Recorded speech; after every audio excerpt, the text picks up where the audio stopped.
À chacun un toit. Cette maxime universelle illustre l'importance fondamentale de la maison, non seulement comme refuge physique, mais aussi comme symbole de paix et de stabilité. Dans le cadre de notre rubrique dédiée à l'entrepreneuriat au sein de la diaspora africaine ici aux États-Unis, nous nous penchons aujourd'hui sur le secteur immobilier, un domaine important pour l'établissement et l'épanouissement des communautés. Oui, acquérir une maison représente un défi de taille et de nombreuses questions surgissent. Comment s'y prendre? À qui s'adresser pour des conseils avisés? Quelles étapes suivre pour naviguer dans le marché immobilier? Ce sont là des préoccupations légitimes auxquelles notre invité, M. François Assemian, puisque c'est de lui qu'il s'agit, et qui est propriétaire d'une agence immobilière et expert en la matière, apportera des réponses, j'allais dire, éclairantes. M. Assemian partagera son expertise pour aider nos abonnés, pour nous aider à mieux appréhender les défis associés à l'achat d'une maison ici aux États-Unis, afin que chacun puisse trouver son toit, symbole d'une vie plus sereine et épanouissante. Mesdames et messieurs, chers abonnés, je suis Théo Koukouyon. Bonsoir et bienvenue à votre émission qui démarre maintenant.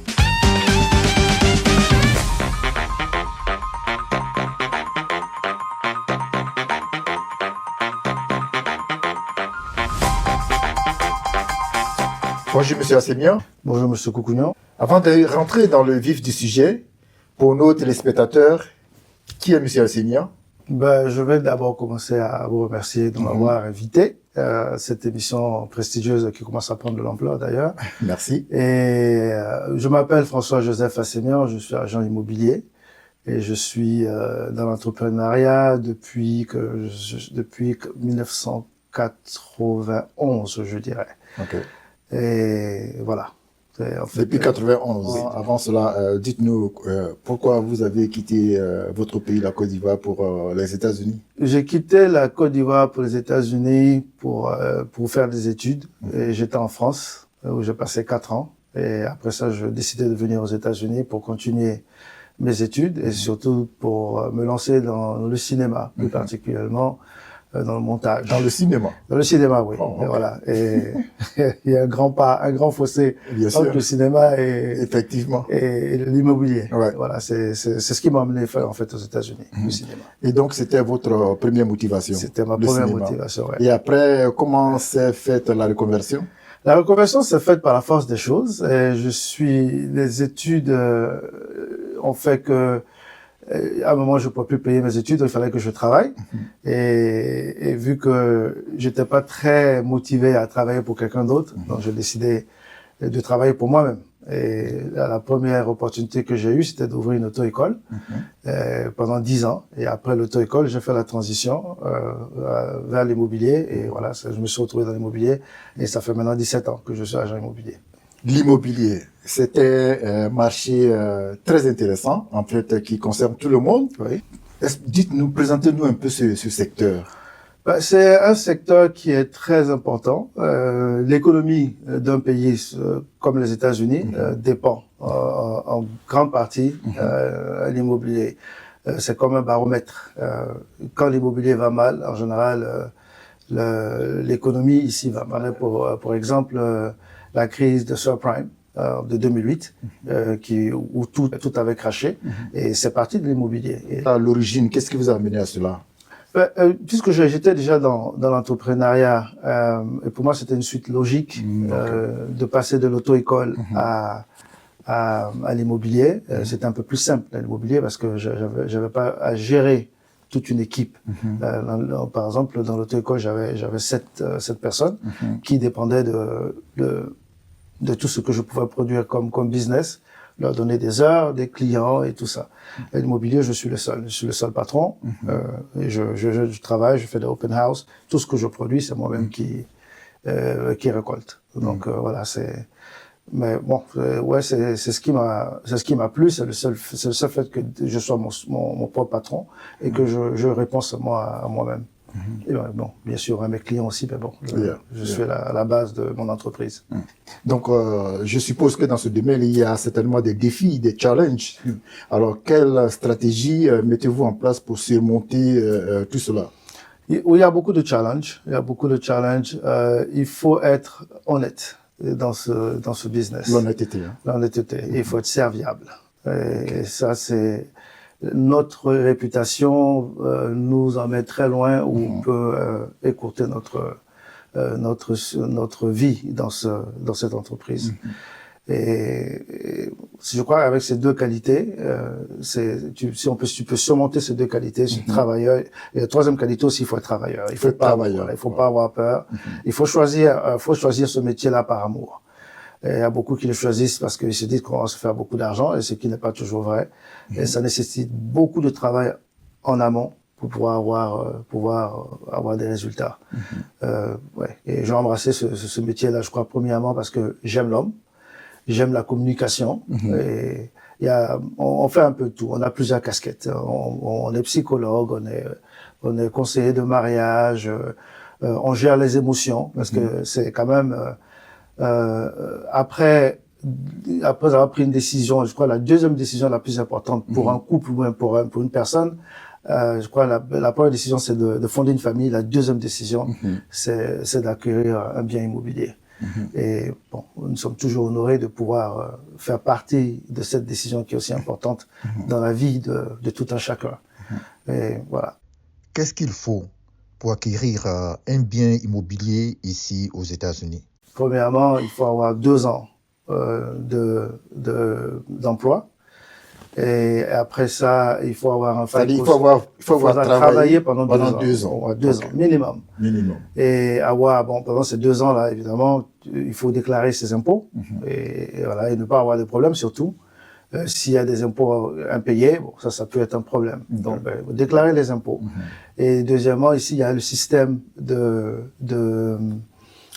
comment je dirais ça, ça s'appelle le FICO score. C'est un système de notation de crédit. Il faut être assez crédible pour pouvoir approcher une banque. Donc il faut avoir un bon crédit. Un bon crédit. Et en général, le score varie de 0, évidemment, et les meilleurs scores vont jusqu'à 900. Et pour pouvoir acquérir pour avoir un crédit pour acheter une maison, il faut. C'est quoi la moyenne? La moyenne, c'est 620. 620, voilà. 620 déjà, c'est potable. Et après ça, le troisième, c'est ce qu'ils appellent, ce que nous appelons le debt ratio. Faut pas avoir trop de dettes. Voilà. Avec ces trois-là, n'importe qui peut acheter une maison. Évidemment, ça dépend aussi du salaire. Et voilà. Donc, alors, quand vous dites il ne faut pas avoir trop de dettes, expliquez ça un peu. Les dettes, je prendrai un exemple. Si par exemple une personne gagne $100,000 par an, que la moitié de cet argent sert à payer des dettes, ils ont juste $50,000 pour pouvoir faire autre chose. Donc déjà, on va baser toute leur économie, leur pouvoir d'achat plutôt, sur ces $50,000. Donc c'est d'éviter quand même d'avoir trop de dettes, en l'occurrence les cartes de crédit ou les paiements de voiture. Voilà, on peut pas avoir trop de dettes et vouloir acheter un bien immobilier parce que les sommes empruntées sont quand même assez lourdes. Surtout aux États-Unis, les prêts sont entre $450,000 et $500,000 à rembourser sur 30 ans. C'est avec un taux d'intérêt de 6 à 7%.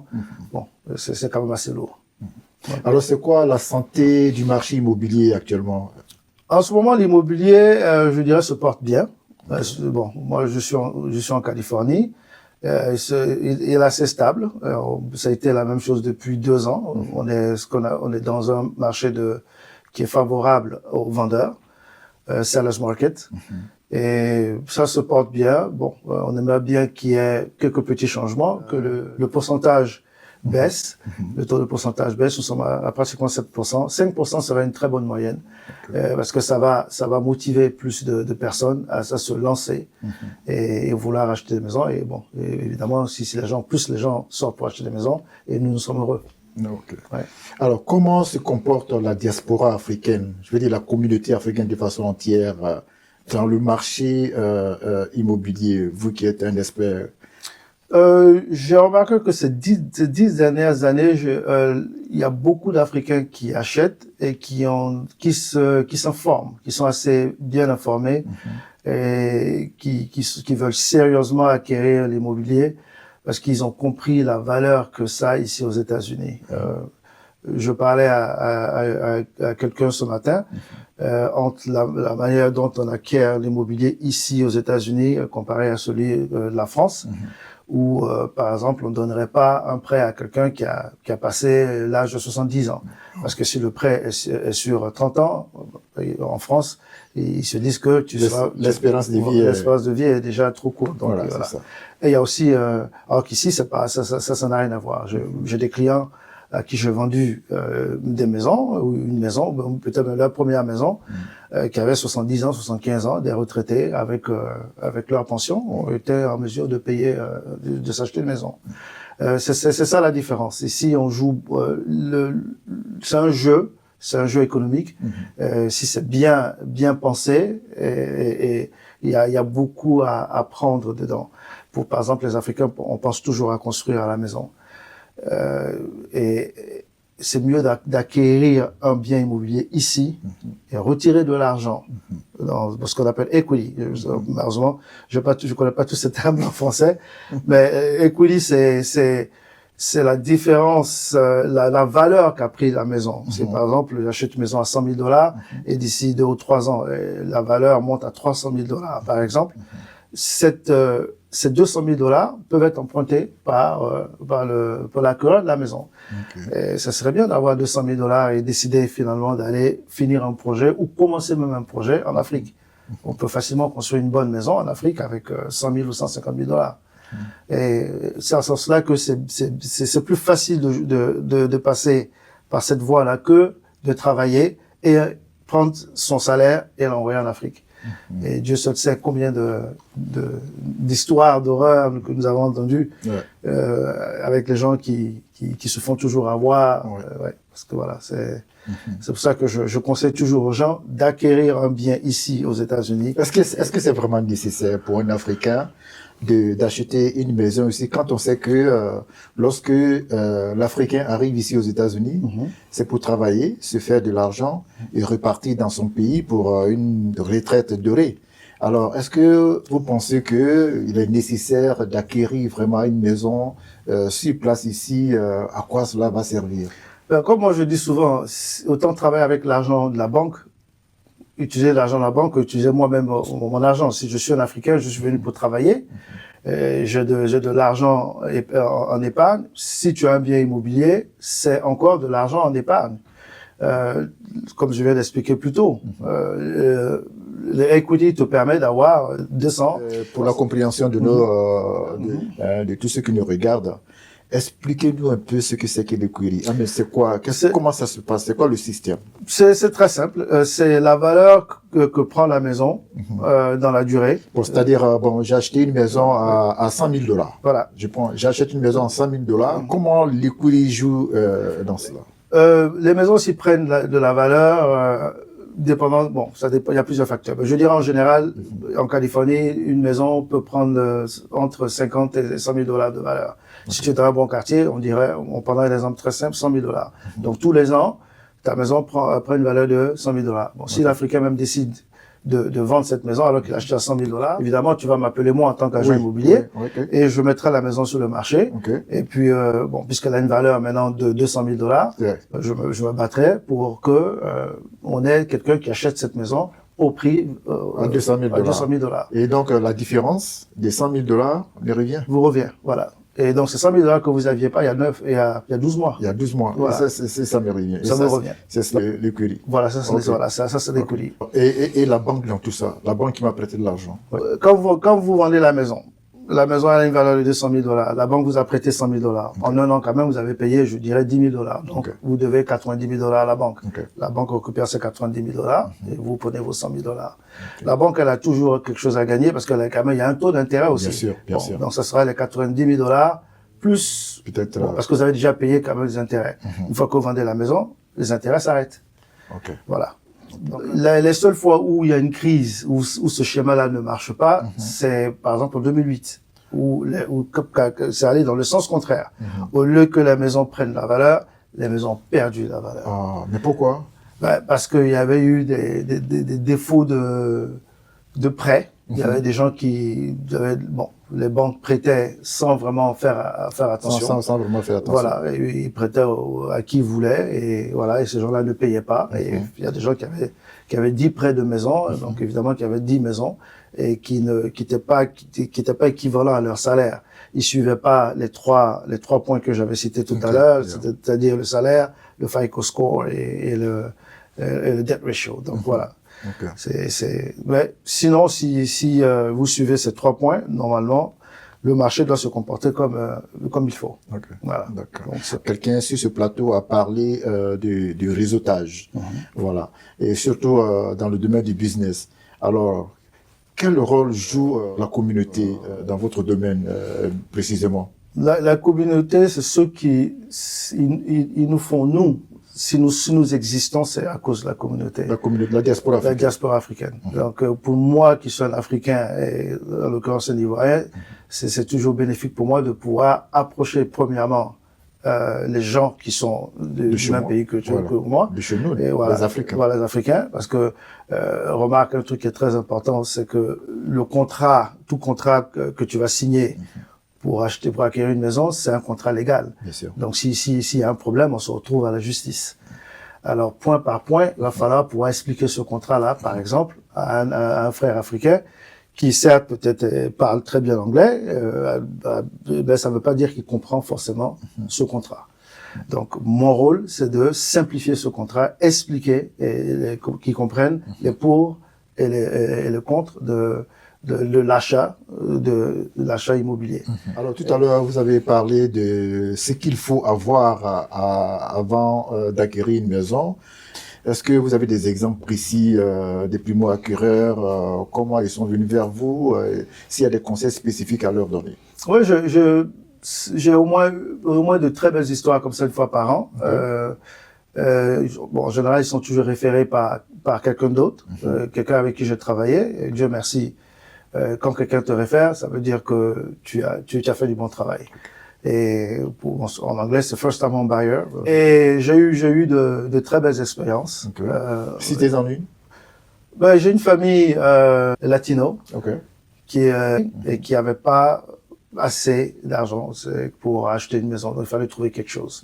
Et en plus, elle n'avait pas les moyens de se déplacer, d'aller loin. Et pour ce qu'elle voulait acheter, la banque lui avait donné un prêt de 350 000 $. 350 000 $, il y a rien, on peut rien acheter en Californie. Bon, il fallait être créatif. Donc, il fallait qu'elle reste aussi à côté de son travail. Donc, ouais, moi, force de chercher, on doit trouver une petite maison, de 2 chambres, une salle de bain. Et bon, il manquait des petits trucs comme le frigidaire et tout. Bon, je me suis arrangé avec l'autre agent. On a mis notre commission ensemble, et puis bon, on lui a donné de l'argent pour qu'elle puisse s'installer. Et après ça, c'est cette dame-là, elle avait sa toute petite maison, qui était toute petite, c'était à peine 700 square feet, à peine 70 mètres carrés. 70 mètres carrés, voilà, à peine 70 mètres carrés. Mais bon, la maison était très coquette, et bon, elle a fait une crémaillère, elle m'a invité, et en général, les crémaillères, bon, on aime être là pendant les crémaillères, c'est là qu'on profite pour rencontrer les autres membres de la famille et tout ça. Et ça a été vraiment un moment émouvant. Et après ça, je me suis rendu compte qu'elle avait cherché pendant très très longtemps, mais avait été refusée par plusieurs agents immobiliers parce que la somme était trop minime, 350 000 $. Bon, non seulement en commission, nous, on ne gagne pratiquement rien, mais bon, le but, c'est de pouvoir aider. Voilà, et et conseiller et après accompagner. Donc voilà, bon, pour parler d'accompagner, bon, je l'appelle de temps en temps, voir bon, si tout va bien. Parce que la maison était quand même assez vieille, mais Dieu merci, jusque-là, tout va bien. Tout va bien. Voilà. Et là, elle va me référer à sa fille. Ah, voilà. Ce que nous entendons souvent, les gens dire, et ils se plaignent de la cherté de l'immobilier ici en Californie. Pourquoi? Ben parce que la Californie, c'est quand même la 5e puissance économique. Il y a beaucoup d'argent en Californie. Du monde? Ou du monde, ouais. 5e puissance. 5e puissance. La 6e puissance, c'est la France. Okay. Donc, on a beaucoup d'argent. Donc, c'est un peu normal que l'immobilier coûte cher. On a des endroits comme Beverly Hills, on a la Silicon Valley. Bon, la majorité des maisons ici, un quartier normal dans la Bay Area, ça commence à partir d'1 million. Alors et puis aussi, en conséquent, on est bien payé. Notre niveau SMIC, voilà. Le niveau de vie est quand même assez élevé. Notre SMIC est quand même à 22 ou 25 dollars de l'heure. La Californie est un très bel état. C'est ce qui en fait détermine nos prix. Voilà, c'est vrai. Mais ça en vaut la peine. Ça en vaut la peine. Okay. Alors, pour un jeune qui aspire à l'entrepreneuriat et qui voudrait bien être dans l'immobilier, quel conseil lui donnerez-vous? Ben, j'encouragerais toute personne qui aimerait rentrer dans l'immobilier, mais il faut qu'il s'arme de patience. Il faut avoir 2 ans où il faut faire beaucoup d'efforts, travailler pendant 2 ans. C'est pas un métier où tu rentres et tu deviens riche tout de suite. Ça prend du temps. Et il faut avoir beaucoup de connaissances, il faut apprendre. Et après ça, il faut être honnête. Il faut être honnête et il faut surtout aimer l'homme. Parce que toute personne qui approche un agent immobilier, ils ont premièrement en tête et la crainte qu'ils vont emprunter une très grosse somme. 500 000 $, c'est le minimum en Californie. Mais c'est quand même beaucoup d'argent. C'est quand même la moitié d'1 million. C'est la moitié d'1 million de dollars. Bien sûr. Voilà. Et en moyenne, les gens, ils empruntent 600, 700 000, 800 000. Ben, bon, c'est quand même, donc il faut comprendre qu'il y a des gens qui prennent beaucoup de risques et qui viennent vers nous. Donc il faut d'abord qu'on ait assez de connaissances et qu'on puisse répondre à toutes leurs questions sans avoir à hésiter. Une hésitation, ils vont chez l'autre. Mais c'est un métier, c'est un très bon métier et on peut se faire beaucoup d'argent si vraiment on est prêt à travailler. Voilà. Est-ce que on a vraiment besoin d'une très grosse somme pour s'acheter une maison? Non. En général, ce que les gens voient sur l'Internet, c'est 20%. Alors, tu vas acheter une maison, on prend toujours l'exemple de 100 000 $, 20%, c'est 20 000. Bon, il n'y a pas beaucoup de personnes qui ont 20 000 $ en banque. Mais il y a des programmes du gouvernement comme FHA, où c'est 3,5%, et le gouvernement couvre les autres 16,5%. Il y a aussi des programmes où, par exemple, si tu es vétéran, tu payes rien, il n'y a pas de déposit. Plutôt, il n'y a pas de down payment. Il y a plusieurs programmes. Mais ça, je crois qu'on aura l'occasion de faire, j'espère avoir une autre émission où on pourra débattre un peu plus sur tout ce qui est prêt immobilier et tout ça. Mais en moyenne, celui qui veut s'acheter une maison, je conseillerais de pouvoir économiser entre 10 et 15 000 $. Et le reste, s'ils ont affaire à un agent immobilier qui connaît son travail, on devrait pouvoir leur trouver quelque chose. Parce qu'il y a plusieurs façons de pouvoir acquérir l'immobilier avec 10 ou 15 000 $. C'est possible, même en Californie. Est-ce que c'est possible de s'acheter une maison avec zéro dépôt? De nos jours, non. À moins que tu sois vétéran, militaire, tout ce qui est corps habillé.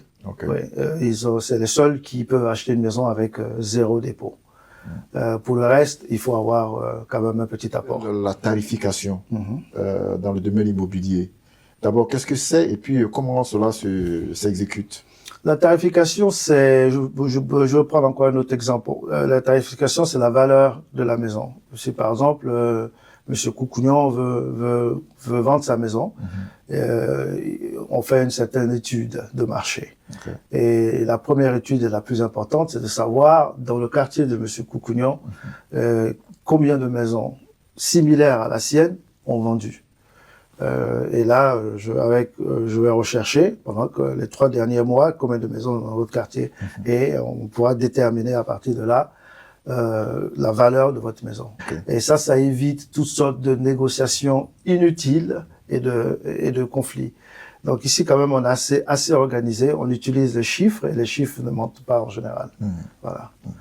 Dans ce que vous faites, est-ce que vous pouvez nous raconter un peu une anecdote, une histoire de succès personnel que vous avez rencontré? Succès personnel, la plus récente, une jeune famille qui m'avait été confiée et ça, bon, je les ai suivis quand même pendant 2 ans. Et ils sortaient tous les deux de l'école et puis et ils ont suivi tous mes conseils et puis bon, finalement ils étaient prêts et ils voulaient s'acheter une voiture. Non, on peut pas vous acheter une voiture parce que ça va jouer sur le debt ratio. Et est-ce qu'on peut s'acheter ça? Non, vous ne pouvez rien acheter. Et donc pendant 2 ans. Pendant 2 ans. 2 ans, voilà. Et comme ça, ils ont bénéficié de vos conseils. Ouais, conseils. Et après, finalement, on a pu acheter la maison et c'est bien passé. Ils ont eu un enfant. Et j'ai été même le parrain de cet enfant. Et voilà. C'est ce genre d'histoire qu'on aime bien. On aime bien faire partie d'une famille parce que bon, là, maintenant, je suis parrain de leur enfant. Et donc, je suis obligé de participer à leur vie. Et ils sont obligés aussi de participer à la mienne. Et voilà. Et des histoires comme ça, on veut en avoir tous les jours. Tous les jours, ça encourage. Hein? Ça encourage. Ben, c'est pas un métier qui est facile. C'est pas un métier qui est facile. Mais Dieu merci, vous me posez des questions positives. S'acheter une maison, c'est quand même un gros investissement. Voilà. Et nous sommes ici en Californie et vous connaissez les véritables catastrophes naturelles qui frappent cet État. Ce sont des choses auxquelles il faut s'attendre. Alors, en cas de tremblement de terre, comment est-ce que ça se passe avec quelqu'un qui a une maison comme bien? C'est l'assurance qui s'occupe de ça. Et ça fait partie des conseils que nous donnons à nos clients. En plus de leur assurance, l'assurance pour la maison, il faut qu'ils prennent de côté une assurance spécifiquement pour les tremblements de terre. C'est pas très cher. Pour les catastrophes naturelles. Les catastrophes naturelles. C'est au moins en cas de catastrophe naturelle causée par le tremblement de terre, parce que en général, les catastrophes naturelles, c'est déjà inclus. Quand tu achètes une maison, tu es obligé de l'avoir. C'est-à-dire pour tout ce qui est inondation et feu. Parce que nous aussi, nous avons des problèmes ici avec les incendies. Incendie et inondation. Mais à côté, il faut toujours penser à acheter prendre une petite assurance pour les tremblements de terre. En général, ça varie entre 40 et 60 dollars par mois, dépendant de l'assureur. Et ça, c'est quelque chose que j'insiste toujours dessus. Bon. Alors, M. Assemia, vous confirmez, est-ce qu'il est important pour un Africain de la diaspora ici aux États-Unis d'acquérir une maison? Oui. C'est vraiment important. C'est très, très important parce que louer une maison, c'est, comme nous on le dit souvent, peut-être parce que c'est du marketing, c'est payer les traites mensuelles immobilières de quelqu'un d'autre. Tu n'y gagnes rien. Alors bon, on se dit, à chaque fois qu'on va partir, on va rentrer au pays, mais une fois que tu restes ici pendant 10 ans, l'argent que tu as gaspillé pendant 10 ans, ça aurait pu être dans une location. Dans une location. C'est l'argent que tu aurais pu mettre toi-même dans ta propre maison et la revendre et prendre l'equity et aller repartir prendre ta retraite. Parce que bon, c'est vrai que le retour en Afrique, c'est bien beau, mais il y a aussi les challenges. Surtout les challenges dus à la santé. Parce que nos hôpitaux ne sont pas toujours très fiables. Donc, il y a certains qui ne laissent pas tout. Ils gardent les deux. Ils ont une maison en Afrique et ils ont aussi leur maison ici. Et comme ça, ils font le va-et-vient. Voilà. Donc, pour moi, je crois que c'est mieux d'avoir de l'immobilier ici, rien que parce que ça prend de la valeur. Et puis, avoir un agent immobilier qui veut les aider. Et nous, comme je dis souvent, on prend nos clients par la main jusqu'à la fin. Voilà, on les conseille. Et c'est vrai que c'est pas facile. C'est pas facile, bon, parce qu'il y a les aléas de la vie. Il y a des gens qui peuvent avoir des problèmes de santé ou un coup dur économique. Mais bon, on est là pour les encourager et de rester sur leur cheval et jusqu'à ce qu'on arrive. Est-ce que les Africains de la diaspora ici font partie de vos clients? Oui, je dirais 50%. 50% de mes clients sont africains, de tous bords. Et j'ai quand même pas mal d'Ivoiriens. Je crois que ce qui se passe, c'est la facilité à laquelle j'explique le contrat. Parce que c'est quand même des contrats de 70 pages. Alors, donner ça comme ça à quelqu'un c'est sacrifier cette personne. Ça, c'est vrai. Elle a moins d'erreurs ici. On se retrouve tous. Donc vous prenez votre temps pour leur expliquer ce contrat. Voilà, expliquer ce contrat qui est extrêmement, parce que ce contrat a été rédigé pas par nous, les agents immobiliers, mais par nos avocats. Voilà, donc toutes les lignes ont une importance. Voilà. Donc c'est important qu'on martèle ça dans l'esprit de nos clients, que ce qu'ils ont dans la main là, c'est un document légal. Tout ce qu'on va dire dedans, ça doit être vrai. Voilà, et tout ce qui est écrit, c'est vrai. C'est aussi vrai pour le vendeur que l'acheteur. Il faut qu'ils comprennent que c'est un document qui est très, très, très important. Alors, M. Assemia, il y a une actualité qui défraie la chronique aujourd'hui dans votre pays, la Côte d'Ivoire. Oui. Il s'agit du problème foncier. Oui. Alors, vous, en tant que spécialiste en la matière, qu'est-ce que cela vous dit? C'est fâcheux. C'est fâcheux. J'ai été même victime de ça. Donc, oui. Donc, je sais. Ça m'a pris 5 ans pour chasser quelqu'un qui est venu prendre mon bien immobilier. Et ça m'a pris 5 ans et je lui dépensais de l'argent, payer un avocat pour un bien immobilier que j'avais depuis au moins une dizaine d'années. Toutes les lois doivent être réécrites. Parce que c'est vraiment fâcheux. Et puis il faut vraiment punir avec rigueur. Il faut punir. Ouais, tous les faussaires, tous ceux qui rentrent dans ce jeu malsain de déposséder les gens de leur terre. De leur terre. Voilà. Nous arrivons donc à la fin de notre entretien. Je voudrais donc vous demander de dire à nos téléspectateurs votre mot de fin.